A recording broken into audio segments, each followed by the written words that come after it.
Olá! Mais um podcast Texto Brasileiro no ar. Muito bom estar com vocês novamente. Meu nome é José Vitor Hack, para quem não sabe.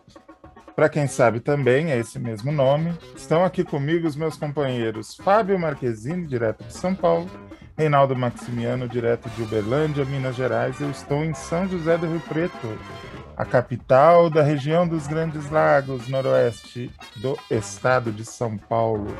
Reinaldo Maximiano, tudo bem contigo? Como que estão as coisas aí em Minas? Olá, Zé Vitor. Olá a todas e todos. Vai tudo bem na medida do possível, né? E do humanamente viável, né? Tem um Vamos aqui. radialista aqui da minha cidade, folclórico.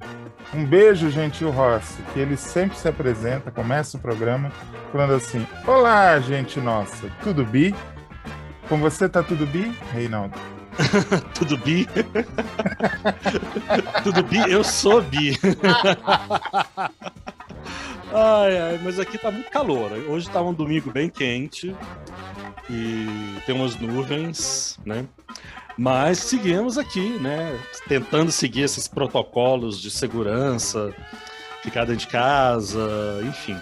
Pois é. Embora esse sábado a galera aqui resolveu dar festinha na vizinhança. Ah, é mesmo? Tivemos festança na vizinhança. Tem Aglomeração. gente que não consegue viver longe do balacobaco, né? Não. Corona Fest. Corona Fest. Agora você vê, eu que sou baladeiro de plantão, tô tentando aqui, fazendo as tripas coração. E a galera não consegue. Não consegue. O nome disso é maturidade. É maturidade. Não É veieira mesmo. Não é veieira, não. Veieira, a gente ainda não chegou nesse ponto. É veieira. É como Mas se diz já aqui, estamos é PVC. maduros, já estamos. Aqui a gente fala que é PVC. PVC? É, porra da velhice chegando. Eu conheço como um problema de DNA, data de nascimento antiga. Avançada. Avançada. Fábio Marquezine, direto de São Paulo, capital. Tudo bom, Fábio?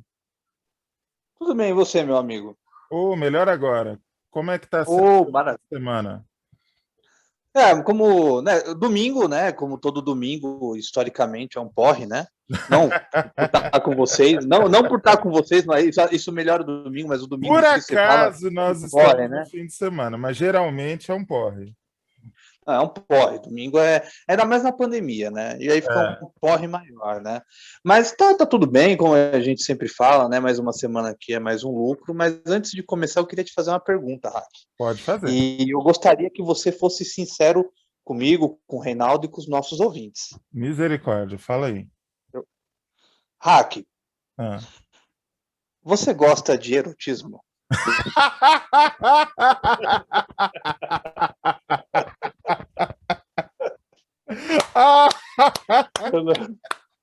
Olha, eu até gosto.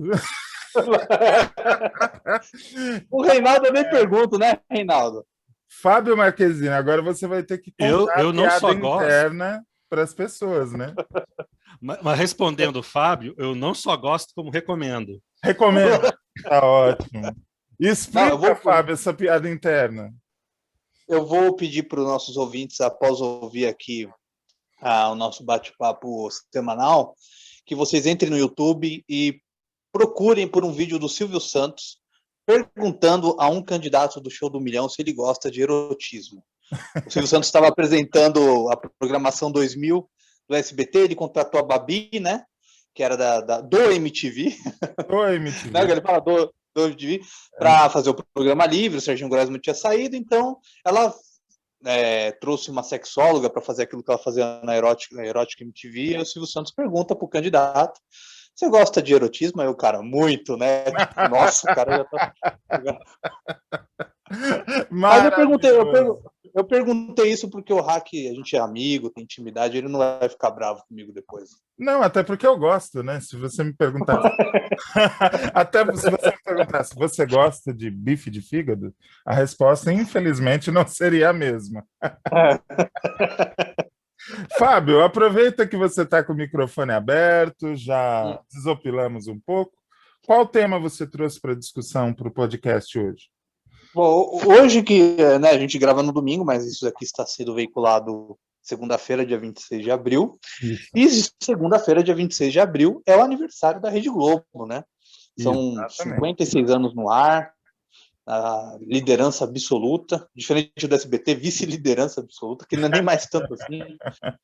E nesses 56 anos, a gente sempre fala muito de televisão, fatalmente a gente sempre fala da Globo, né? É uma coisa que não tem como escapar, né? A TV Globo ela tem uma importância gigantesca na vida das pessoas, para o bem ou para o mal. E aí eu queria falar aqui, trazer, que a gente falasse de alguma coisa, até pode ser, digamos, pessoal, vamos colocar assim, do que a gente já viu e tudo mais, do que é bom na Globo e do que é ruim na Globo. Isso Né? Eu acho aí que já era é uma interessante discussão bem interessante, porque, a ao gente colocar contrário aqui do que sugere essa liderança absoluta, a Rede Globo não é referência de excelência em tudo que ela faz. Tem coisas que ela faz bem, tem coisas que ela faz muito bem, tem coisas que ela faz não tão bem, né? Pois é. Por exemplo, erotismo, quem faz melhor é a Bandeirantes. Sempre foi. De longe, de longe. Globo não consegue, né? O programa de auditório. O SBT é 10 vezes superior, porque A também o cada SBT nasceu 5 no sucessos programa do de auditório. SBT, aparece um da Globo nessa área. A Globo ela demora para fazer engrenar. Geralmente, programas ao vivo não são muito fortes da TV Globo, né? Pois é, é até interessante você falar nisso, porque quando o Faustão entrou no ar, em 89, ele entrou ao vivo. Sim. E a Globo não fazia um programa de auditório ao vivo há muitos anos. O Chacrinha, ele nunca era ao vivo na Globo, Eu ele sempre foi tenho um a programa impressão, gravado. Fábio, se você souber de outra informação, você me corrige. Eu acho que não tinha um programa de domingo na Globo ao vivo desde a saída do Silvio Santos. Pois é, eu também penso muito, eu também tenho essa opinião. Eu acredito que foram feitos alguns especiais que foram ao vivo, mas Que ano nada que o Silvio comparado. Santos saiu? 78? Não, 76. 76, então, para você ver. O Domingão estreou em 89. Olha quantos anos. Não, pois aí, todos os programas que a Globo tentou fazer de domingo, né, até a estreia do Faustão, eram todos gravados e todos fiascos, né? A Sim, grade da Globo pós Silvio Santos é muito triste. A única coisa que deu certo ali foi dos Trapalhões para frente, né? sim. Que ali não tinha como. A Globo era imbatível das 7 até o final da noite, né? Então, mas naquele horário era muito problemático, né? Teve até uma época que a Globo, pouco antes do Faustão entrar no ar, do meio-dia até o horário dos Trapalhões, até as 7, era só enlatado. Era filme com 5 séries. Aí MacGyver, Duro na Queda, Magno, Gato Rato, a Globo não tinha Alfio é opção. teimoso, passava 1h30 Isso, da tarde. maravilhoso esse. Meu Deus do Maravilhoso. céu. Você imagina Vocês, isso tudo concorrendo com o Silvio Santos no auge, né? pois Ah, é. não tinha realmente como ganhar. Mas uma coisa legal que o SBT sempre fala, o SBT sempre foi muito sacana na publicidade dela, nem tanto hoje, né? A W Brasil fazia a publicidade do SBT.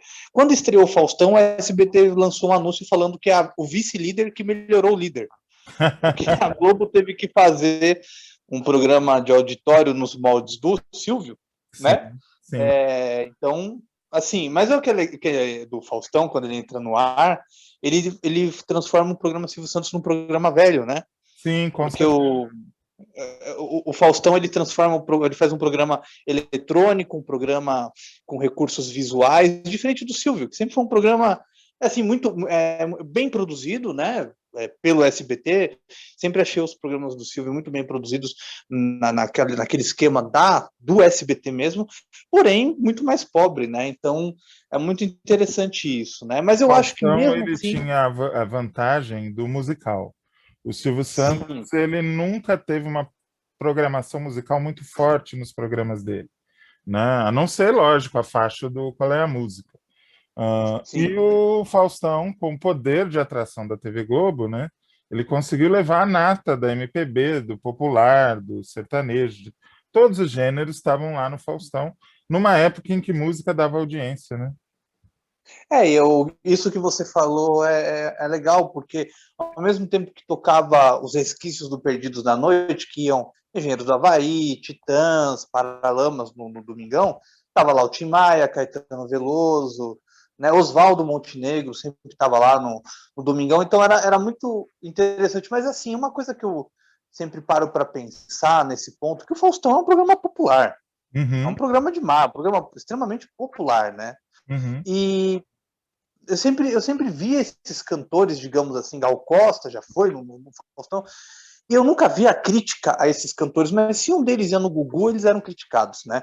Acredito que a gente até já falou sobre isso, assim. É. E então, assim, é interessante esse contraponto, né? Mas a gente falou isso na live do Denilson Monteiro, né, sobre isso. Foi, Que eu exatamente. até recomendo o pessoal assistir, já que a gente está falando de auditório, assistam, que é muito bacana, do Chacrinha, que a gente fez. O Mas eu acho que é isso. Chacrinha na Bandeirantes, na Record, nos outros canais pelos quais ele passou, ele apanhava mais do que ele apanhava na Globo. A Globo, ela tem, pela sua excelência, ninguém está falando mal da TV Globo, muito pelo contrário, pela sua excelência, pela qualidade e pela maneira inteligente de trabalhar, a Globo conquistou essa aura de glamour em torno de tudo que ela faz. Mesmo quando Sim. o que ela está fazendo é popular e igual ao que passa na Manchete, na Band, no SBT, etc. É que assim, a Globo, ela tem uma coisa assim que é difícil, mesmo daqueles que não gostam, de admitirem, que a qualidade que a Globo impôs na dramaturgia, que é o carro-chefe da emissora junto com o jornalismo dela, né? São os dois pontos fortes da Globo, que é uma qualidade que é difícil das emissoras se superarem. Houve a Manchete com uma qualidade muito parecida com a da Globo, né? Com as novelas da Manchete, que elas são muito boas, assim, mas não se sustenta, né? Isso que é uma coisa interessante. Não se sustenta. Por exemplo, o SBT fez. O Éramos Seis, eu acho que o Éramos Seis do SBT é perfeito para o padrão SBT, né? Uhum. E foi uma novela que deu altos índices de audiência. Teve outras novelas com menos audiência, Sangue do Meu Sangue, As Pupilas do Senhor Reitor, que eu acho que não ficam para trás, são boas e As boas Pupilas do produções. Senhor Reitor é uma novela que passaria na Globo tranquilamente. Em Não, termos de imagem, de trilha, de interpretação, iluminação, aquela novela é perfeita. e infelizmente não se sustentou, né? É lógico, até hoje o Silvio tem uma vontade de trazer de volta as novelas, digamos, adultas, né? Porque agora é tudo nicho infantil, mas na Globo é uma constante, porque eu acho que eles souberam investir muito bem na dramaturgia e na qualidade dos textos, né? De adaptações também. Eu acho que esse é um ponto fundamental da Globo, né? O que eu acho difícil e triste é não ter uma concorrência ao extremo, porque você vê, numa época que passava a Rainha da Sucata, ao mesmo tempo, uma novela, né, novelão, né, vamos colocar assim, estava passando Pantanal. Você tinha duas opções de novelas muito bem feitas, né? Hoje em dia é um pouco mais difícil, né? É. Você olha para a concorrência e dá um pouco de tristeza nisso, né? Um calcanhar de Aquiles que eu vejo na Globo, e a última coisa que eu vou falar, já vou chamar o rei para esse papo. Não sei se você vai concordar comigo. Eu acho que a Globo tem também um pouco de dificuldade com esporte. E aí eu vou dizer por quê. A Globo tem os melhores narradores, eu acho que isso é indiscutível. Tem repórteres de nível internacional. Ah, a qualidade de imagem, de som, a Globo tem essa excelência. Mas, por exemplo, ela vinha transmitindo a Fórmula 1 de uma maneira muito porca. Não transmitia as corridas à tarde, cortava a cerimônia do pódio. Se você queria ver a cerimônia do pódio, você tinha que esperar o jornal do outro dia, o Fantástico, para ver como foi o pódio. Não transmitia mais os treinos.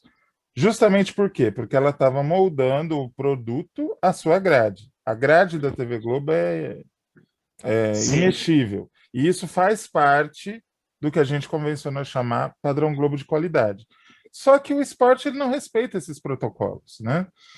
Você vai assistir um jogo noturno, se faltou luz no estádio meia hora, o jogo vai atrasar meia hora. Entende? Sim. Eles lidam mal com essa coisa do improviso que o esporte tem. Eu lembro que no auge da carreira do Gustavo Kuerten, a Globo comprou tudo que havia para comprar de torneios que o Guga ia jogar. Só que não transmitiu. Deixou só no canal de esportes, no Acabo. Sport TV, exatamente. Por quê? Porque uma partida de tênis pode durar 50 minutos, pode durar 3 horas. E eles não podiam arriscar a grade. Então, eles têm um pouco de dificuldade em tudo que é maleável e que não é muito moldável, como, por exemplo, o esporte, né? É interessante, assim, eu acho que você e o Reinaldo, e quem está ouvindo, e com certeza via televisão nos anos 90, deve ter vivido isso.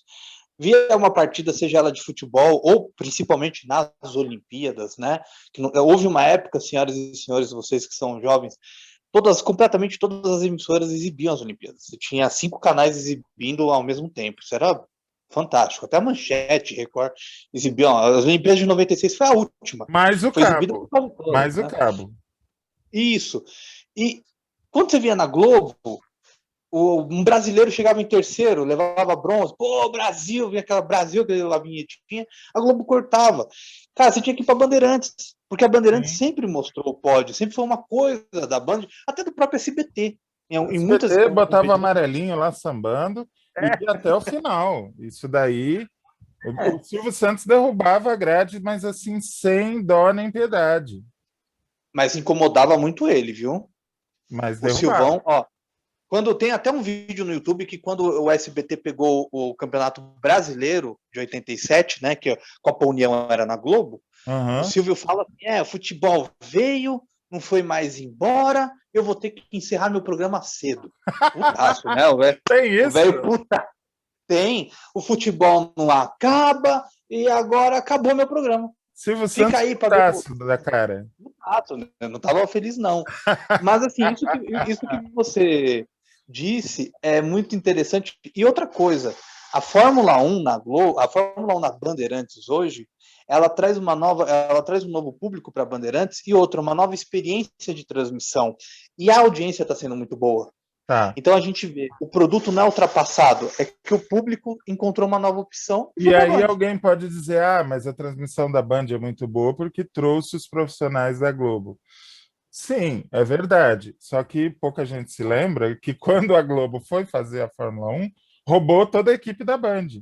Levou o Galvão Pois é. Bueno, levou o Reginaldo Leme, todos eles já estavam na Bandeirantes, né? Mas é E isso, eu aí, acho que a Globo, quando ela resolve mergulhar num produto, ela é imbatível, não tem quem faça melhor. Só que nem sempre sim, ela não, se permite isso, né? e só tem uma coisa que eu sinto muita falta. Isso era da era Boni. Eu sei Uhum. que hoje não teria espaço, mas eu sinto muita falta.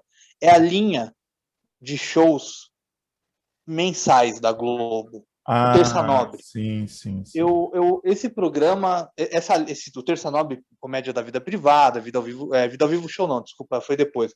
O próprio Cacete Planeta, casos especiais, né? Na época não se chamava casos especiais, eram Tinha adaptações de obras muito literárias. musical, por exemplo, Era muito nos anos musical. 90 tinha o Leandro Leonardo, antes era mais MPB, por exemplo, um programa que foi muito premiado do Roberto Talma, que foi o Antônio Brasileiro Jobim, Chico e Caetano. A nata da MPB já teve programa na Globo. E a Marluce matou esse programa porque era uma Globo antiga na visão dela. Era a Globo do Boni, né? Que a Sim, Terça Nobre ou Sexta Super eram faixas de teste para o sim. Boni. E a Marluce matou. Eu sinto muita falta. Acho que seria bacana hoje em dia, mas coisas da vida. Um espaço de experimentação, né, Fábio? Sim, isso que falta. Reinaldo Maximiano, você está quietinho, deve estar maquinando altos comentários para trazer para nós. Eu já vou começar a tua participação falando desse tema que o Fábio trouxe, te trazendo uma provocação. A Globo recusou a sinopse de Os Imigrantes, que o Benedito foi fazer na Bandeirantes, com muito sucesso.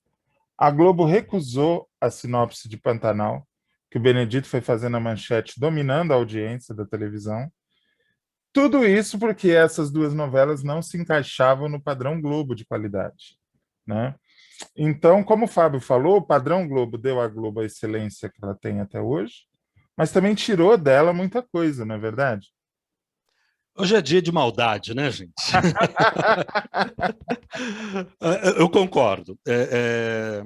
Se teve um determinado momento que o padrão Globo serviu para criar uma identidade e uma unidade para aquela dramaturgia que a gente viria a conhecer como sendo da Globo, ou aquele jornalismo que a gente viria a conhecer como sendo da Globo, enfim, né? Aí, dramaturgia, esporte, jornalismo, enfim, né?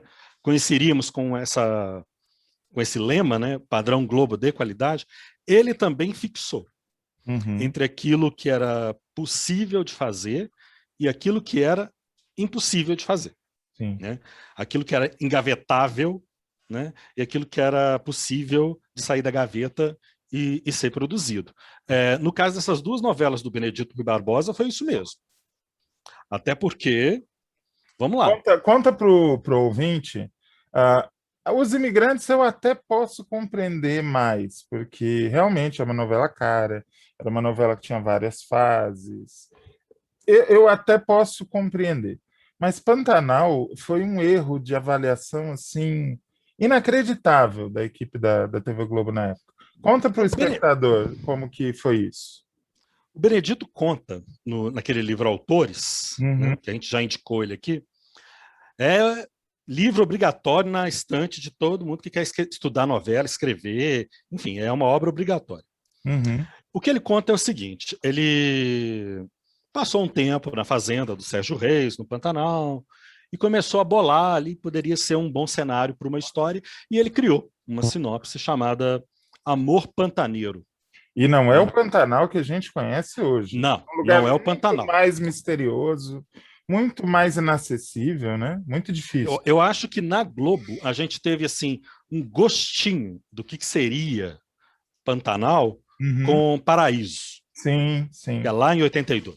Porque tem elementos ali de Paraíso que aparecem no Pantanal da Manchete. Né? O Cramulhão, então, o Filho do Diabo. Então tem essas coisas, né? Esses elementos sobrenaturais que estão ali em Paraíso, mas que a gente viria a conhecer, né, com muito mais ênfase no Pantanal. Acontece que o Benedito, há muito tempo, ele ambicionava o horário das 8 da Globo. Ele era um autor radicado no horário das 6. Né? Ele ficou ali escrevendo novela das 6 durante muito tempo. Né? Então ele ambicionava esse horário das 8 horas, que era um grupo muito reduzido que escrevia às 8 horas. Era Janete Claire, já assim nos seus anos finais, né? O Lauro César Muniz, né? Os dois revezavam ali no horário. O Dias Gomes estava mais às 10, né? Então, assim... Era Lauro, e o Gilberto Braga. Dias e Gilberto. Eram esses. Gilberto. E o Gilberto Braga. E a Janete, desculpe. A Janete, né? Que já estava ali nos seus anos finais, né? Então estava lá, Lauro, Gilberto, Janete e Dias. Né? E era um horário que o Benedito ambicionava. Ele fala isso, que ambicionava esse horário. Ele apresenta a sinopse. E aí, salve a memória, se eu não estiver enganado. Se eu estiver enganado, pode me corrigir ao vivo. Parece que quem fez a avaliação foi o Dias Gomes. Do texto, sim. Do texto. Da sinopse, do texto. Correto, é isso mesmo. Aí, que ele até teria escrito assim, é uma história muito bonita, uma novela muito bonita, não sei se é conveniente fazer agora. Por quê? Porque novelas do Benedito, elas têm uma característica muito própria desde Meu Pedacinho de Chão. Locação. Exatamente. Porque como o tema do Benedito, né, é roça, vamos falar no português, é roça, é mato, é fazenda, né? Você tem que criar isso. Né? Então são novelas que, na época, desafiam o aparato tecnológico de produção. Né? Ele já principalmente Meu Pedacinho de Chão e Jerônimo. Né? Então, assim, desafia o aparato de produção, porque você não tem equipamento, você tem que deslocar equipamento para locação, deslocar elenco para locação, porque acaba exigindo um modelo de representação realista, né? Um modelo muito realista. Então, são novelas que a produção é muito onerosa, uma produção muito cara, né? Ocorre que, ok, vamos fotografar o Pantanal, né? Vamos ver como é que é essa região. Só que eles vão numa péssima época do ano, que o Pantanal está alagado, não aparece aquele cenário deslumbrante, aquela coisa que ele descreve, enfim, não aparece ali. E vem como uma proposta filmar o Pantanal na Floresta da Tijuca. O bioma é o mesmo, né? Na cabeça de produtor executivo, a solução é a coisa mais fácil. Montanhas, né? Seria uma coisa... Um Pantanal com montanhas, com mares de morro. Então, sim. Então, enfim, como é que ia ter tuiuiu, jacaré, enfim, filme no zoológico? Produtor executivo sempre vai ter solução para tudo e solução que cabe no bolso, né? Então, assim, vai filmar na Tijuca. E claro que não rola, né? Mas aí teve um doido, porque, com todo respeito à família, né, aos parentes vivos, mas um doido tão adorável, em alguns aspectos, culturalmente adorável, que era o Adolf Bloch. Que criatura humana, né? Então, assim, eu filmo a tua novela no Pantanal. O Benedito não pensou duas vezes, né? E vou exibir às 9h30 da noite. Ó, eu tô com o livro Autores aberto nisso que você falou. Eu vou ler uma frase do Benedito. Ele diz o seguinte: aquela região em tempo de cheia é uma coisa horrível. Só mato e água, não se vê pássaro, jacaré, tudo desaparece. Parece até um milagre da natureza. A única coisa que a gente vê é capivara, porque elas ficam dentro de casa nessa época. Comigo foram Atílio Ricó e Erval Rossano, mais o pessoal de produção de arte e uma equipe técnica. Quando sobrevoamos a região, vi que estava perdido. Eles bateram quase 2.000 fotos do local. E, evidente, o relatório foi um desastre. Então, esqueci Pantanal. E aí ele conta essa história que você está falando da Manchete. Porque lá na Manchete já estava o Wilker, né? Se bem que nesse período o Wilker já estava voltando para a Globo, o Monjardim estava lá, né? E o Monjardim tinha dirigido na Globo uma novela importante do Benedito, que foi Sim, a Moça, em 86. Então, muito daquilo que a gente vai assistir em Pantanal, o Jaime Monjardim já havia explorado em Sim, a Moça. Aqueles planos abertos, aquelas passagens um pouquinho mais lentas, muita paisagem, elemento humano ocupando uma porção diminuta no quadro, né? A tela a gente chama de quadro dramático, né? O humano ocupa uma posição assim diminuta no quadro, a terra tem um aspecto muito mais amplo, né? Então, Sim, a Moça já tem esses elementos, né? O Monjardim já tinha criado esse esquema visual ali para uma história do Benedito, que também não é muito novidade, não, porque o Atílio Ricó, lá em Os Imigrantes, fez isso. E o Dionísio de Azevedo, lá em Meu Pedacinho de Chão, em 71, também já tinha feito. Mas aí a gente tem 5 minutos para encerrar o bloco, mas não vou resistir de fazer uma provocação. Baseado no que o Fábio falou, da questão do padrão de qualidade e tal, é óbvio que uma emissora que preza por seu padrão de qualidade, quando vê 2.000 fotos de um alagado, ela se assusta recusa e fala, não vou recusar. Ela recusa. E o seu Adolfo Bloch mandou iniciarem a produção sem ver foto alguma. Nem 1.000, nem 2.000. Não viu nada.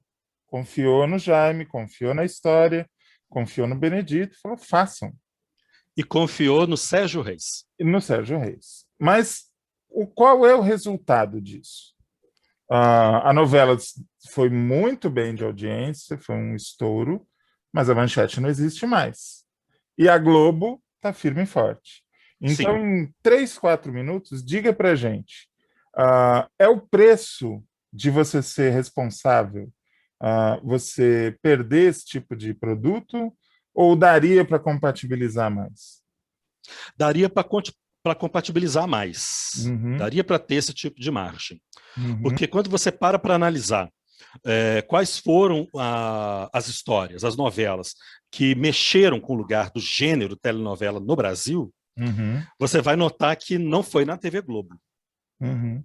Não foi na TV Globo. Foi Beto Rockefeller na Tupi, Uhum. foi Imigrantes na Band Uhum. e foi Pantanal na Manchete. Então, assim, esses tensores estéticos, assim, eles não vão ocorrer na Globo. É um preço que se paga em nome do padrão de qualidade. É diferente do que acontece em Hollywood. Porque você tem, por exemplo, uma série de produções que fazem ali o retorno, né, e aquelas superproduções em que você aposta alto. E se a gente pegar mesmo os apresentadores de sucesso da Globo, Ana Maria Braga é cria da Tupi e da Record, Sim. Luciano Huck veio da Band, Faustão veio da Band, me ajuda aí, Serginho Groisman veio do Serginho veio do SBT, SBT, formado na TV Cultura, né? a Ana Paula Arósio vem do SBT. Vem do SBT. Chay Suede foi revelado pela Record. Em todas as áreas, O Bruno Galhaço nas Galvão Bueno, Chiquititas. que é a voz da TV Globo, era da Band. Era da Band. Era da Band. O A Globo Galhaço não é foi em formadora, né? Chiquititas. Ela não é formadora. Ela é boa aglutinadora. Ela recolhe talentos. Mas não necessariamente ela forma talentos. Oi. Me desculpa. Tem dois talentos grandiosos da TV Globo, hein? Bruno de Luca e André Marques, o Mocotó. Bom, com essa encerramos o bloco. Faltou o Ron Jacoff do Cabeção. Cabeção, é. Com essa encerramos o bloco, desejando a TV Globo mais 65. São 65, Fábio? Não, é 56. 56. Vocês verem que o Alzheimer realmente é uma realidade. Mais 56 anos para a TV Globo, de muito sucesso. Paga nós, contrata nós. O Fábio seria um excelente chefe do SEDOC, que nem sei se existe mais. Eles mudam tanto esses departamentos, né? Contrata o Rei, tem histórias incríveis. E eu também dou minhas cacetadas. Chama nós. TV Globo, a gente critica por querer que você seja cada vez melhor, tá bom? E a maldição para quem for embora durante o intervalo comercial é a seguinte: quem sair da escuta da gente durante o intervalo comercial vai se afogar junto com as capivaras do Atílio Ricó e do Paulo Biratã. Quem que era o outro que estava com ele? Era o Paulo Biratã? Acho não era o Biratã, não. Era o Atílio Ricó, o Erval Rossano. Enfim, vocês vão se afogar com as capivaras e quem ficar com a gente vai ter o tema que o Rei vai trazer e muita coisa boa, tá bom? Não saia daí, voltamos já.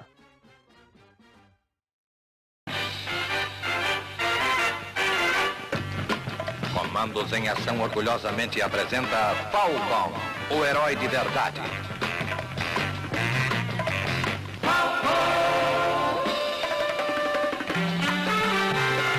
Falcon não tem medo de nada e está preparado para enfrentar todos os perigos.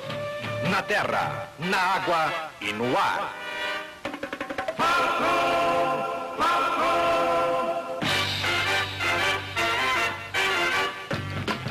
Cada conjunto de aventura da série Comandos em Ação traz novas emoções para você. Falcon é inteiramente articulado. As mãos flexíveis dobram e seguram. E os cabelos parecem reais. Falcon, o herói de verdade, mais um lançamento emocionante da Estrela. A senhora tá comprando Pepsi 2 litros retornável? Tô sim. Por quê? Ai, com as férias que eu tenho. Se não for 2 litros, dá briga, né? Mais uma pessoa comprando Pepsi 2 litros. Vem cá, você tá comprando porque é retornável ou porque é inquebrável? É que na hora de trocar pela G é muito mais barato. Pensando em grana, né? Lógico. Diz aí, quantas vezes essa garrafa já foi e voltou, hein? Essa aqui tem chão. Ela vem cheia, bebe e troca. Pepsi 2 litros retornável. Por que coisa boa? Não é pra jogar fora, né? Pepsi 2 litros retornável. A escolha econômica. Tá todo mundo atrás do trio elétrico que o Bob's inventou. Cachorro quente, Sundae e Coca-Cola, por um preço que é um show. Tem trio elétrico no Bob's por 45 mil. Mas tudo é no Bob's. José Vitor Hack, me fale, tem algum novo projeto em mente? Então, eu estou pensando em fazer um podcast onde a gente discute o que acontece na televisão, no streaming, na internet, no rádio e em tudo que se refere à comunicação. Você acha que é uma boa ideia? Perfeito, Hack. Pode contar comigo que eu tô dentro. Agora eu só quero saber se o nosso amigo Reinaldo também vai participar. Reinaldo, você tá dentro? Me chama que eu vou, eu tô dentro. Então é isso, Hack. Aonde vamos escutar o podcast do Texto Brasileiro? Olha, pode ser no Facebook, na página do Texto Brasileiro. É só procurar por Texto Brasileiro, nós temos um grupo e uma página. Pode ser por lá, pode ser no seu agregador de podcasts preferido, por exemplo, o Deezer ou o Spotify, e onde mais pintar. Então é isso. Acompanhe o podcast do Texto Brasileiro. Numa campanha eleitoral, dizem que a gente gasta muito a sola do sapato. E é por isso que eu uso o 752 da Vulcabras. Um sapato resistente e confortável. Já diz a sabedoria popular. 752 da Vulcabras. Há muitos e muitos anos. Eleito e reeleito pelo povo. 752 é Vulcabras.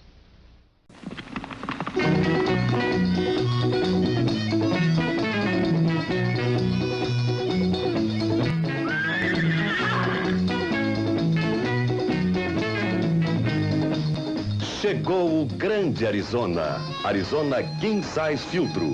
Ainda mais sabor, ainda mais aroma. Arizona Filtro 3,50. Arizona King Size Filtro 3,90. Qualidade Souza Cruz. Finalmente! Um Enê com 3 tipos diferentes. Enê Pelúcia. Forte, médio, suave. Forte para cabelos fortes e resistentes. Médio para cabelos normais. Suave para cabelos finos ou frágeis. Pelúcia diferente. Alisa, macia, tinge e deixa o cabelo sedoso como a pelúcia. Enê Pelúcia. A carícia da pelúcia. Voltamos com o podcast Texto Brasileiro. Tá vendo? Você ficou com a gente. Não foi abraçado pelas capivaras, nem pelo Erval Rossano. Estamos de volta. Estamos de volta. Agora com o tema trazido pelo nosso querido e amado Reinaldo Maximiano. Reinaldo, qual o tema que você trouxe para a rodinha hoje? Pois é, hoje nós vamos na baila dos aniversários, né? Ah, é? Os aniversariantes. Já assim. falamos da Dona Globo, né? Está fazendo E agora? 56. E agora vamos falar do seu Benedito. Seu Benedito! Olha, parece que eu estava adivinhando. Benedito Rui Barbosa. Quantos anos está fazendo seu Benedito? 9.0. Rapaz, que data bonita, né? 90 anos. Que bonito. Imagina isso. O cara nasceu em 17 de abril de 1931. Eu não era nem um espermatozoide ainda. Eu não era nem um espermatozoide vencedor. É. Não, e nós não tivemos censo em 1931. Olha só, que contemporâneo, né? Se a minha memória não me falha, nós não tivemos censo em 1931 por conta daquela bagunça lá com o Getúlio Vargas. Mas, enfim, o cara, vamos lá, né, gente? Envolvido com telenovela desde 1966. Dá pra imaginar um negócio desse? E muita gente não sabe, ele não era autor, né? Não, ele não era autor. Ele trabalhava como um representante, né, um executivo da Colgate-Palmolive, né? Isso. Ele era jornalista, na verdade, né? Trabalhou também como publicitário na Denison Propaganda, né? Que era a agência que se ocupava da pasta da Colgate-Palmolive no Brasil. Como todo paulista de bom caráter, é São Paulino. É São Paulino. Fervoroso São Paulino. Ele é do interior paulista, ele é de Gália. Uhum. E uma coisa interessante, né? Ele passou pelo Teatro de Arena, né? Pois ele é. passou pelaquela moçada lá do Augusto Boal, essa moçada boa do Augusto Boal, Uhum. com a única peça de teatro, né, que ele tem, assim, que é Fogo Frio, Uhum. né? Que é baseada naquela história da geada lá da década de 40, que acabou com as plantações ali do Paraná, Que sobre São teve uma Paulo. reprise em 1975, que Sim. é uma geada muito conhecida, a de 75, mas essa dos anos 40 foi tão forte quanto e destruiu a economia local, né?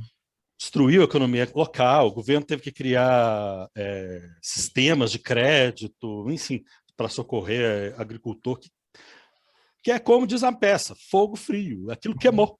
Né? Queimou E foi o na Boal geada. que dirigiu essa peça? Olha, não, acho que com a direção do Boal, sim, com a direção do Boal, porque foi no Teatro de Arena, acho que deve ter sido o Boal, sim. Posso Caramba, confirmar isso. que começo no teatro, hein? Não, começo no teatro arrebatador, né? E aí vai com a pasta da Colgate-Palmolive, né? Uhum. Traduzindo as novelas, que as novelas eram importadas. Sim. Né? Os textos eram importados da Venezuela, de Cuba, né? Do México. Então, assim, é o início da telenovela no Brasil, ali nos anos 60. Né? E é curioso, a gente tem novela desde a década de 50 no Brasil, né? Sim. Mas ali, novelas diárias, né? Todo esse esforço para uma dramaturgia diária. Né? Uhum. E curioso, porque ainda na década de 60, né, vai começar a consolidação do gênero telenovela no Brasil, com autores brasileiros e também com textos nacionais. Né? E é engraçado, porque o próprio Benedito Barbosa é que vai fazer esse tributo. Quando ele vai reconhecer, por exemplo, aquela que foi a maior produtora de dramaturgia na época, que foi a... Glória Magadã? Não, a Glória Magadã era escritora, né? Mas a emissora a maior produtora de telenovelas naquela época. Excelsior. Excelsior. Isso mesmo, meu caro jovem ouvinte. Maior e melhor. A maior e melhor, né? Isso mesmo, meu jovem ouvinte. Não foi a Globo que inventou a telenovela. E tem gente que jura que é isso, né? Acho que a Globo até acredita. Acho que algumas pessoas na Globo acreditam nisso. Mas a Excelsior. E a Excelsior tinha uma coisa fantástica, porque ela promovia essas telenovelas como se fossem blockbusters de cinema americano. Superprodução de cinema americano. Né? Os posters, os cartazes, os anúncios de publicidade eram coisas de Hollywood. Né? Então, assim, vamos lá. A primeira novela do Benedito Barbosa, Somos Todos Irmãos, lá em 66. A última novela dele, Velho Chico, lá em 2016. Olha que carreira bonita, né? Quantas pessoas ficam tanto tempo na sua profissão? Ativo e relevante, né? Ativo e relevante. Apesar de que lá em Velho Chico nós já temos, né, a mão do Bruno Luperi, da Edmara, né, na feitura, né? O Benedito estava lá. Né? Mesmo naquela fase dos remakes, que é a fase de 2000, né, do início dos anos 2000, que começa com Cabocla, em 2004, né? É Cabocla, Sim, a Moça, Paraíso e Meu Pedacinho de Chão. Isso. Né? Ele supervisionou todas. Sim. Supervisionou todas. Bem, é um ariano, né? Então, assim, como o pessoal diz, né? Satanares. Né? É uma pessoa que, né, pelo que a gente lê e também pela repercussão daquilo que ele fala, né, conservador, né, muito conservador, polêmico e cri-cri. Sim. Né? Ele defende um determinado modelo de novela, um determinado jeito de contar histórias sobre o Brasil, né? E por vezes ele solta coisas assim assustadoras, como minha novela não tem história de bicha. Né? Sendo que tem, né? Sendo que tem. Sendo que tem. Porque a primeira personagem intersexo da teledramaturgia brasileira foi a Buba. A Buba. E antes da Buba tivemos o delicioso Frozô de Pantanal. De Pantanal. Que até namorado arranjou, caramba. Exatamente. Pegou um dos galãs da novela para ele, se não fisicamente, ao menos emocionalmente, o Alcides se entregou para o Frozô. Exato. E emocionalmente, sim, né? Permitiu uma proximidade. E é uma coisa interessante, porque quando chega o Zaqueu lá na fazenda, né? O próprio Zé Leôncio, incomodado com as piadinhas que os peões faziam com o cara, né? Ele fala assim, olha, eu não entendo, eu não compreendo, mas é meu hóspede e vocês vão ter que respeitar. Isso aí. E todo mundo baixou a crista, que não sei o quê. É isso mesmo que ele falou, eu não entendo, eu não compreendo, posso até não aceitar, mas é meu hóspede. Então calem a boca. Isso aí. Calem a boca, né? Mas se você fosse pegar apenas um trabalho do Benedito, digamos que você fosse fazer uma palestra no exterior para exemplificar o que é a obra do Benedito, que obra você mostraria? Sem sombra de dúvida, Renascer. Sem sombra de dúvida. Renascer. E por uma coisa simples, assim. Eu digo isso até na minha tese, né? Porque a minha tese de doutorado foi sobre a obra do Benedito. Sim. Eu começo com uma citação do Tolstói, né, que fala assim: se queres ser universal, começa por pintar a tua aldeia. Maravilhoso. Que é isso que o Benedito vai fazer, né? Isso que o Benedito faz. É curioso, viu? Eu pegaria Renascer, né, em vez de Pantanal, porque Renascer, ela vai reunir os elementos que estão em Pantanal e elementos que vão estar em outras novelas posteriores. Uhum. Então ali você tem disputa de terra, que é uma constante. Vamos lá. Qual é a questão do Benedito Rui Barbosa? Semana passada nós falávamos do Lauro César Muniz, né? A gente percebeu que Lauro César Muniz persegue uma temática política. O Benedito também, mas ele persegue a questão da terra. Deixa eu só fazer um reparo. Quando ele fala semana passada, porque semana passada nós gravamos o novo projeto do Texto Brasileiro, o TB Drops. Fiquem ligados essa semana aqui nos canais do Texto Brasileiro, que vai aparecer esse programa especial que nós gravamos sobre Lauro César Muniz. Continua, por favor. Nossa, e foi um painel enorme sobre o Lauro César Muniz. O nome do programa é TB Drops, ou seja, uma coisa muito rápida. Eu fui editar e deram 2 horas e 10. Editado deu 2 horas e 10. Mas é isso. Meu programa, minhas regras. Isso aí. E calha a boca. E calha a boca. Né? Então, assim, porque Renascer, ele tem essa coisa. A questão da terra está presente. Uhum. Um dos personagens que eu acho uma das criações mais lindas, poéticas, duras, é de cortar o coração. Você ri com ele e você chora com ele, que é o Tião Galinha. É realmente impressionante o trabalho do Osmar Prado. Então, assim, é Tião Galinha e Sassamutemo. Uhum. Então, que é do Lauro César. Mas, assim, o Tião Galinha. Então, muita dessa questão da concentração fundiária, né, que propicia grilagem, que propicia morte, massacre, todo esse cenário de desigualdades, de agressão ao meio ambiente, de queimadas, de devastação, vem dessa porcaria, dessa matriz cultural da concentração. Desde das capitanias hereditárias. Né? Então, se nós hoje, em 2021, estamos falando da mortandade dos indígenas com a Covid, da mortandade dos quilombolas, da questão das reservas florestais, das reservas ecológicas, não sei o quê, isso já estava em Benedito, né? Lá na década de 90. Né? Então, assim, e é uma questão que está atrelada à concentração de terra, né? Que é um aspecto muito longevo assim, da nossa cultura. Né? Então, assim, daria o painel do Brasil. Uma outra razão porque eu escolheria Renascer. Aí me desculpem, mas é a cartela de cores. Você tem atores negros, atores brancos, atores indígenas, caboclos, mamelucos e não sei o que, toda a cartela. Sabe aqueles 5 Brasis? O Brasil inteiro está ali. Você vai do Branco Hospital, da Maria Luísa Mendonça, até o Negro Retinto do Cosme dos Santos. Está tudo ali. Está tudo ali. E assim, sabe aqueles 5 Brasis do Darcy Ribeiro, do livro Formação do Brasil? Está tudo ali em Renascer. Inclusive o imigrante. Está lá o turco Rashid, que não é turco. Nós não turco, nós libanês. Nós libanês. Nós libanês. Nós não turco, nós libanês. Que a delícia, né, saudosa do Aruntim, que fazia esse personagem, né? E você morreu logo depois da novela, né? Morreu logo depois da novela. 2 anos depois, sei lá. No incêndio. E aí, assim, e uma outra coisa. Esses aspectos relacionados ao sobrenatural.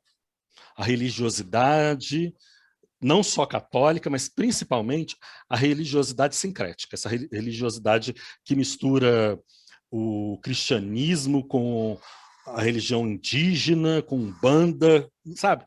Essa mistura, essa universalidade religiosa que marca o Brasil também. Eu acho que Renascer seria o panorama do Brasil, né? Oferece um panorama do Brasil. Quer entender Brasil?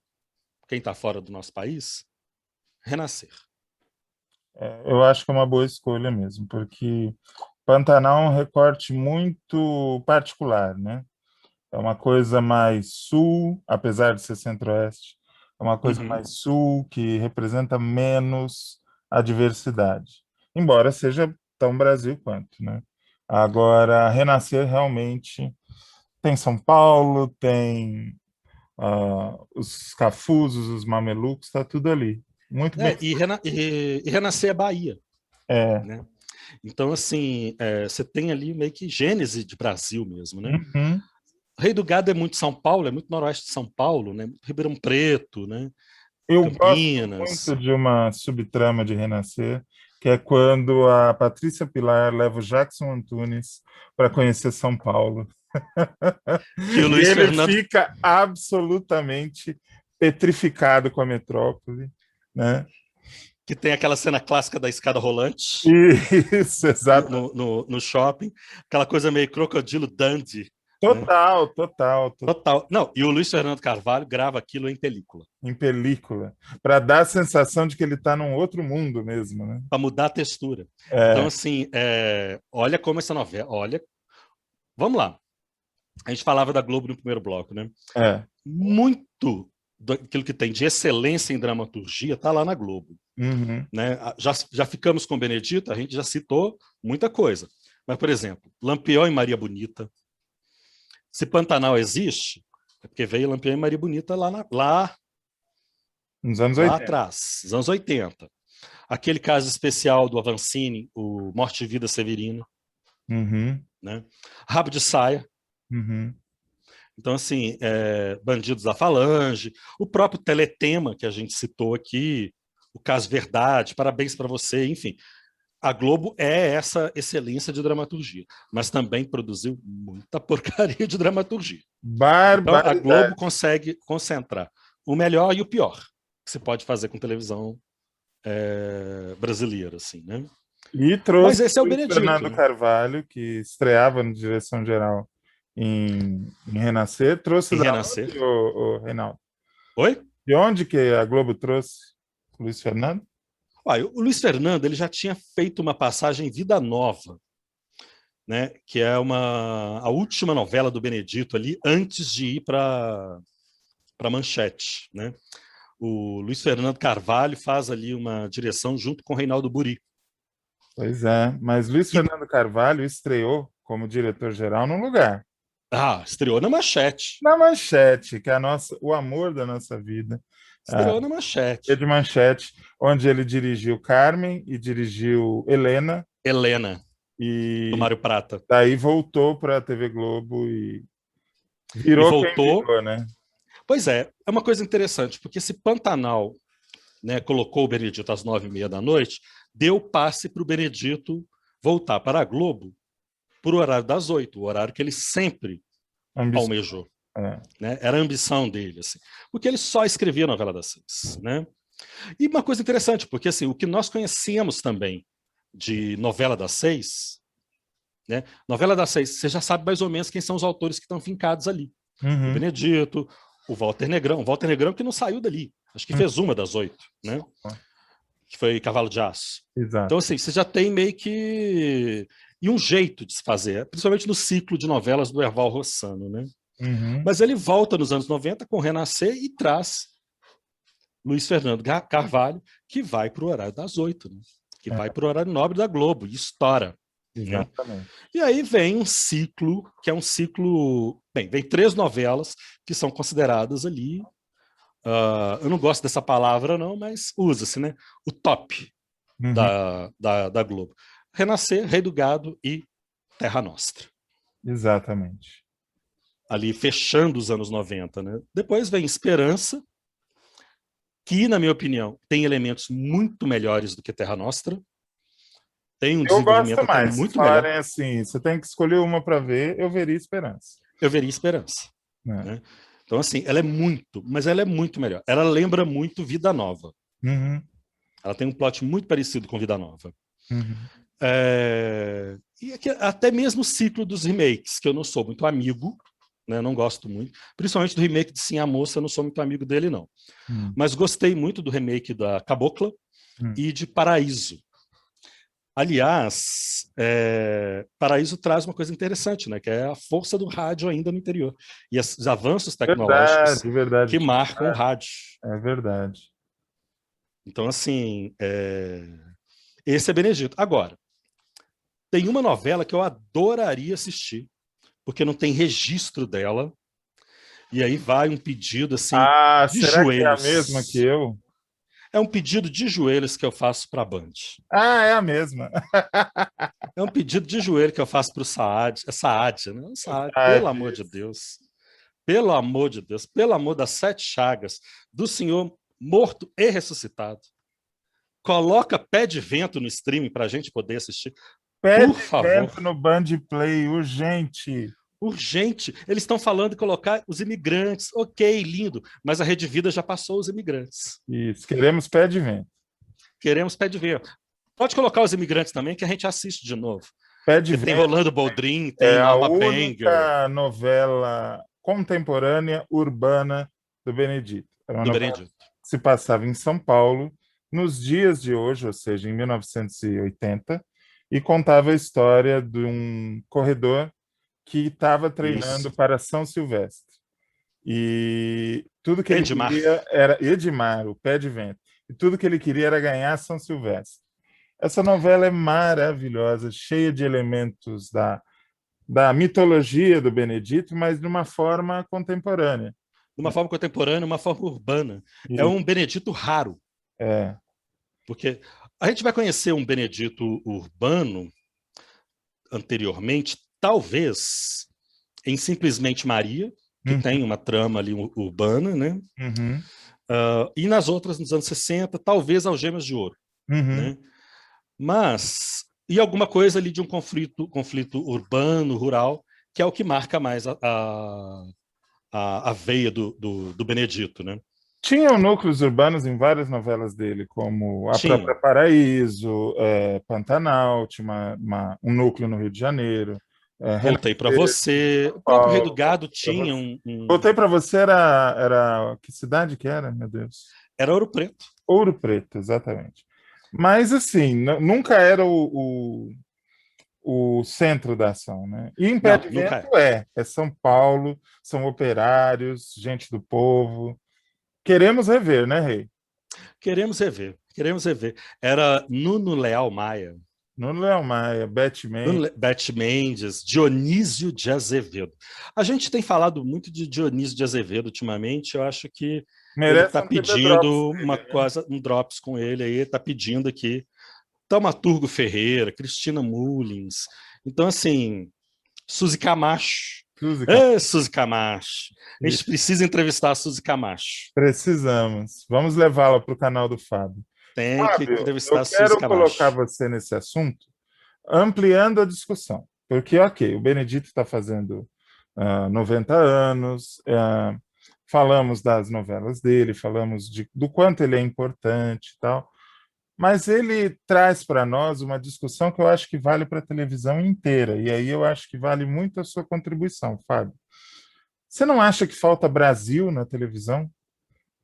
Ou seja, o homem do campo, o sertanejo, o nordestino, o gaúcho, as pessoas do interior, elas estão sempre em nichos, né? É no Globo Rural, numa novela ou outra, feita a cada 4, 5 anos.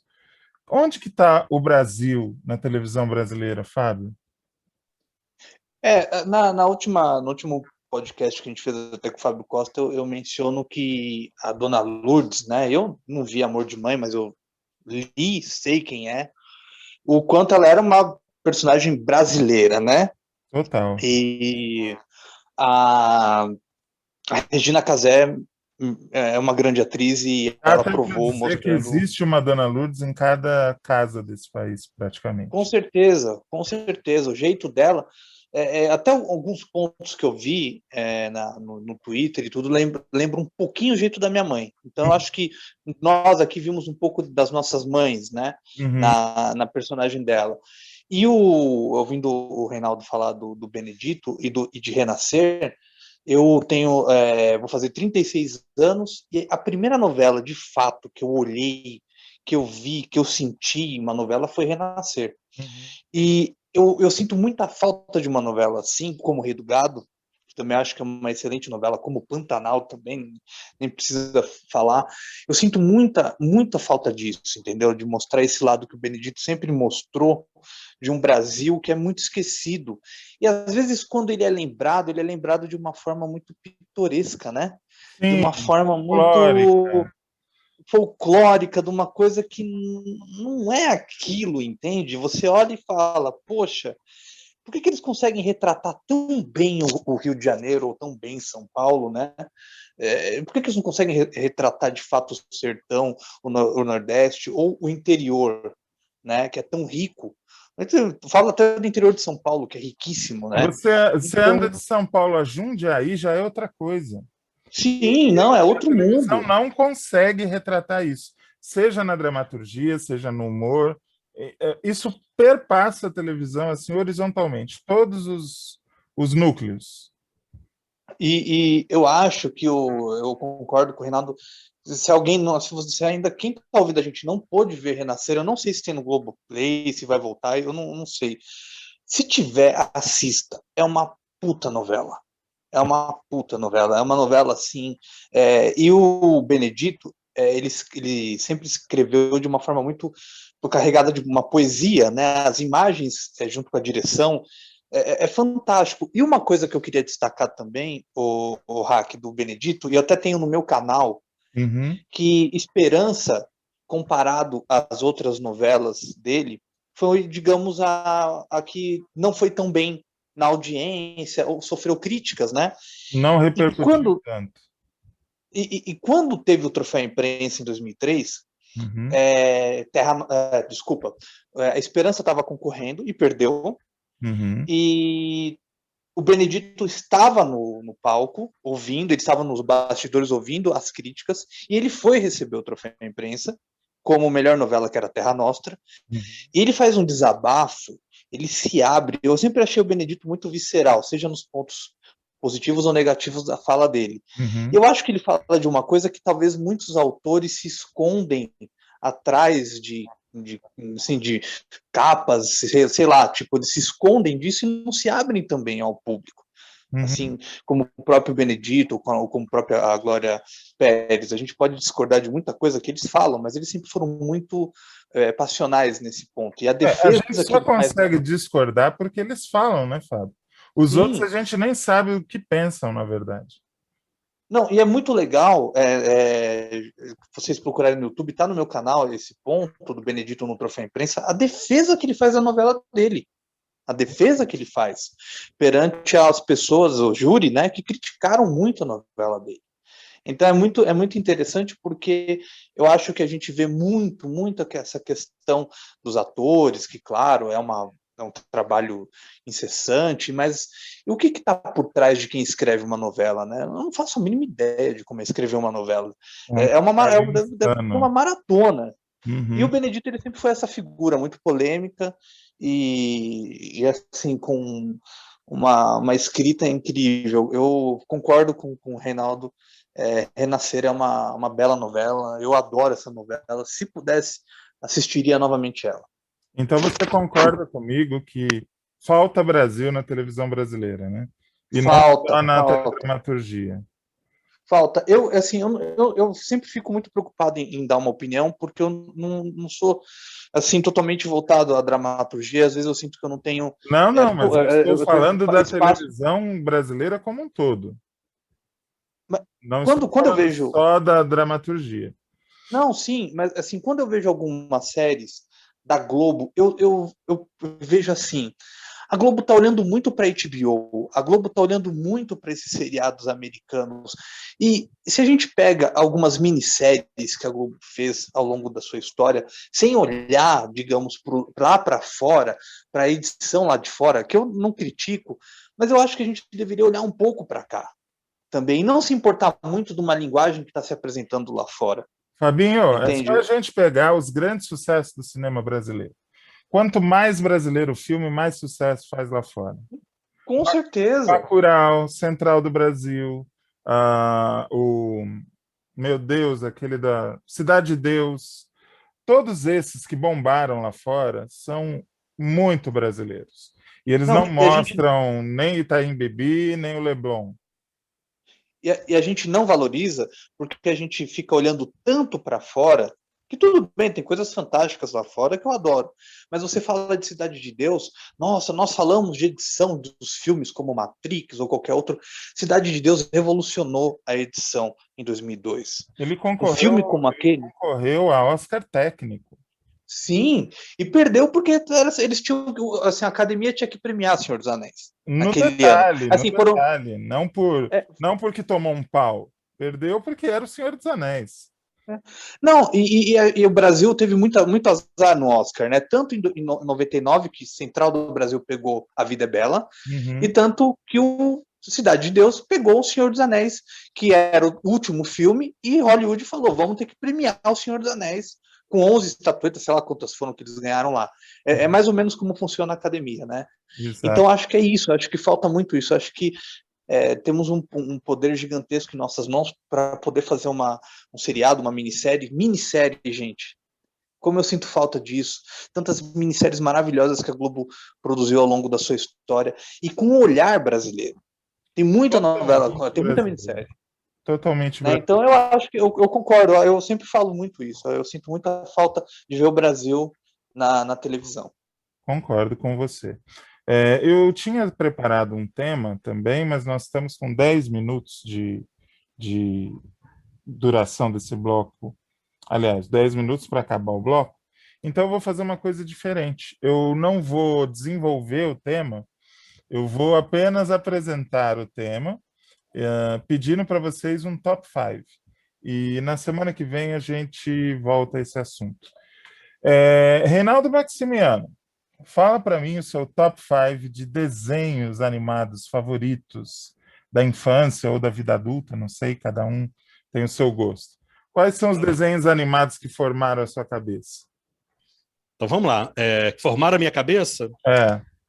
Primeiro, um anime que passava na Manchete chamado Super Aventuras. Passou na TV Cultura também.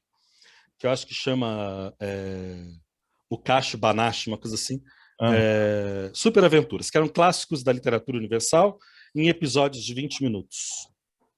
A senhora era sofisticada desde criança, né? Impressionante. Eu não tenho culpa se a TV Manchete era uma televisão de vanguarda. E mais um. Então, Super Aventuras, O Pirata do Espaço, que também era um desenho japonês, na Manchete. Eu gostava muito do Manda-Chuva. Não é politicamente correto, e as pessoas resolveram banir, foi banido realmente por uma questão ali de machismo e de misoginia e tal, mas era o Lupe Lepô, que era aquele gambazinho. Sim, maravilhoso. Que fica assediando a coitada da gatinha. O tempo todo. Eu adorava aquilo. Falta um no seu pódio. E o último, eu acho que eu fico com o Scooby-Doo. Scooby-Doo é clássico demais, né? Fábio Marquezine, seu top 5. Quais são os desenhos animados que formaram a sua cabeça? Pica-Pau. É um clássico para mim. Isso aí eu sentia muita fome quando assistia Pica-Pau, de comer alguma bolacha. Era assim que funcionava para mim. A Pica-Pau de comer alguma bolacha. Pica-Pau. Eu amava Pica-Pau. Tom e Jerry foram isso de infância, né? Tem um desenho que eu acho que vocês vão lembrar, né? Que eu adorava muito, que era o Super Mouse. Super Mouse, meu amigo. Vai salvá-lo do perigo. Eu odiava esse desenho. Ô, raiva que eu tenho dessa música. Ô, raiva que eu tenho desse personagem. Que droga! Era legal, pô. Era horrível. Eu adorava. Aquilo era muito ruim. Eu adorava. Que mais, Fábio? Faltam 2. Eu posso levar um pouco para minha adolescência, os desenhos que eu assistia ou não? Lógico. Simpsons. Oh, yeah. Tem como. Simpsons era... As primeiras temporadas, eu não vejo essas últimas, mas as primeiras são maravilhosas. E teve um desenho desgraçado que eu chorava de rir. Era uma imbecilidade sem fim, que era o Beavis and Butthead, né? Então... Foram esses desenhos que marcaram a minha vida. Lembra? Não, tem um episódio que eles ligam pro telesexo e é uma mulher lá que tá, tipo, uma mulher jogada lá, eles ficam falando, coloca o telefone na bunda, a mulher deixa o telefone na bunda, eles ficam, nossa, é um barulho de uma bunda. É pra você ver como é educativo, né?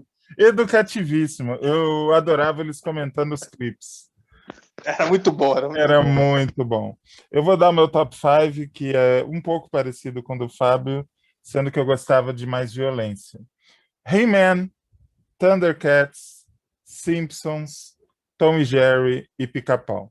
Nesses 5 está encerrada a minha cabeça meio violenta na época. Eu fui uma criança que eu, por exemplo, eu brincava muito. Brincadeira para mim era geralmente carrinho. Eu gostava muito de carrinho. Só que eu não gostava de brincar de carrinho, assim, os carrinhos na reta, certinha e tal. Eu fazia grandes acidentes, morriam todos os bonecos que eu tinha, e eu fazia o enterro, o cortejo. Enfim, foi uma criança bem dark, bem sinistra nesse aspecto. Que criança saudável, né? Saudável, Assistia ao Alborguete. Alborguete eu assistia também. Mas, Hack, me explica uma coisa. Me explica uma coisa. Eu posso fazer essa piada porque eu sou LGBT, então eu posso fazer, né? Mas He-Man e Thundercats, você escapou de ser gay como? Ué, mas o que tem de Thundercats? Gente, é uma coisa assim... Só porque eles estão de colã e... Eles estão de colã, perna pra fora, corpinho sarado, cabelo grande, assim, esvoaçando. He-Man é um ícone gay até hoje. O He-Man o He-Man é um ícone gay, assim. A sensação que dá é que ele vai sair dali e vai entrar na primeira sauna que ele encontrar, né? Não, completamente. E aquele cabelo, gente, ninguém merece aquele cabelo do He-Man, não? Tem um que não entrou no meu top 5, mas eu tenho um carinho imenso. Outro dia eu parei e fiquei, 3 horas vendo tudo que tinha no YouTube dele, que é o Space Ghost. Que é mais o Space Ghost era muito bom. Maravilhoso. Que o dublador morreu, né? Morreu? O dublador morreu. Era do Space Ghost Costa a Costa que morreu. Ah, tá. Não, o clássico Space Ghost... Bom, deve ter morrido também, porque aquilo é muito antigo, né? Nossa senhora, aquilo ali é anos 80. Se não morreu, está em vias de... Gente, mas era uma delícia, né? Eu assistia He-Man também. É um ícone gay, confesso assim, mas eu assistia He-Man e adorava. O melhor de tudo, Reinaldo. Não, o melhor de tudo. He-Man! O melhor de tudo foi quando evitaram a She-Ra. Essa She-Ra! Tinha um amigo meu lá em BH. Eu gostei do Reinaldo falando. Era uma delícia, eu vi o He-Man. Era uma delícia, gente. Era uma delícia. Tem um amigo meu lá em Belo Horizonte que todo carnaval saía de She-Ra. Misericórdia! E ganhava concurso de fantasia. Era uma maravilha. Estava exorcizando todos os demônios da infância. Todos os demônios da infância, toda a repressão, né? Porque tem essa também. Agora vamos lá, coloca personagem masculino de colã, todo sarado, todo marcadinho. Ah, gente, sacanagem com a gente também, né? A gente também não é de ferro. Tava a sunga por cima da calça, né? Sunga por cima da calça, cara. E eu lembro que uma vez eu quis colocar a sunga por cima da calça e, nossa senhora, né? Não pode, não sei o quê. Gente, era muita repressão. Eu acho que com essa a gente pode encerrar por hoje. O tema que eu ia trazer, na verdade, é a produção de desenhos animais nacionais.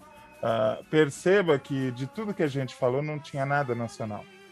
Desenho era muito caro, muito difícil de fazer. O Brasil fazia pouco e muito curto, não tinha como ter temporadas para encher a programação da televisão. Então, hoje a produção de desenhos é boa melhora cada dia mais. Se não acontecer nada, nós vamos voltar a esse assunto no próximo podcast. Reinaldo, obrigado pela tua participação mais uma vez. Foi muito bom. E te agradeço e te espero semana que vem, hein? Semana que vem estamos aí agarrados, se Deus quiser. Eu que agradeço a oportunidade. Vamos lá. Fé em Deus e pé na tábua. Fé em Deus e pé na tábua. Fábio Marquezine, muito obrigado pela sua participação mais uma vez. Tamo junto. Tamo junto, Hack. Muito obrigado mais uma vez por estar aí com você, com o Reinaldo, batendo esse papo aqui divertido. E espero que os ouvintes tenham gostado e esperamos eles na próxima. Isso aí. Estaremos juntos. Já sabem de um dos temas. Semana que vem vamos voltar a falar de desenho animado. E falaremos também do Oscar, que tem hoje a sua entrega. E, enfim, tem muita coisa legal para você que estiver com a gente semana que vem. Um beijo, um abraço, aperto de mão. Tchau, tchau.